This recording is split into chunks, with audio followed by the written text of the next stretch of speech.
आपल्याला वाटतं की विरक्ती किंवा वैराग्य म्हणजे सर्व काही सोडून दुःख कवटाळणं. पण समर्थ रामदास स्वामी आपल्याला याच्या अगदी उलट गोष्ट सांगतात. ते म्हणतात, खरी विरक्ती माणसाला कंगाल नाही तर खऱ्या अर्थाने श्रीमंत बनवते.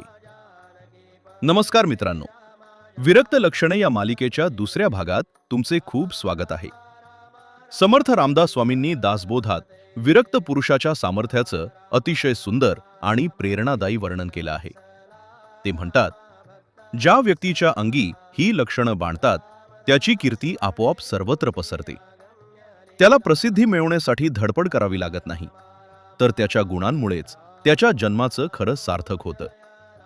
दुसरा महत्वाचा मुद्दा म्हणजे स्वानंद.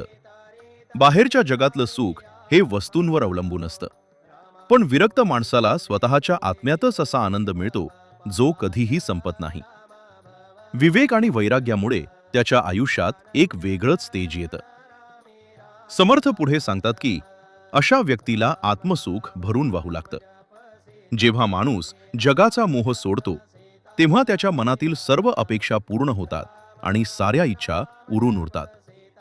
थोडक्यात सांगायचं तर, जो ईश्वरासाठी जगाचा मोह सोडतो त्याच्या चरणी जगातील सर्व ऐश्वर्य आणि मोक्ष लोळण घेतात. मित्रांनो, विरक्ती म्हणजे रडत जगणं नव्हे, तर आत्मिक आनंदाने भरलेलं एक तेजस्वी आणि समृद्ध आयुष्य आहे. समर्थांचे हे मौलिक विचार घरोघरी पोहोचवण्यासाठी हा व्हिडिओ नक्की शेअर करा. जय जय रघुवीर समर्थ.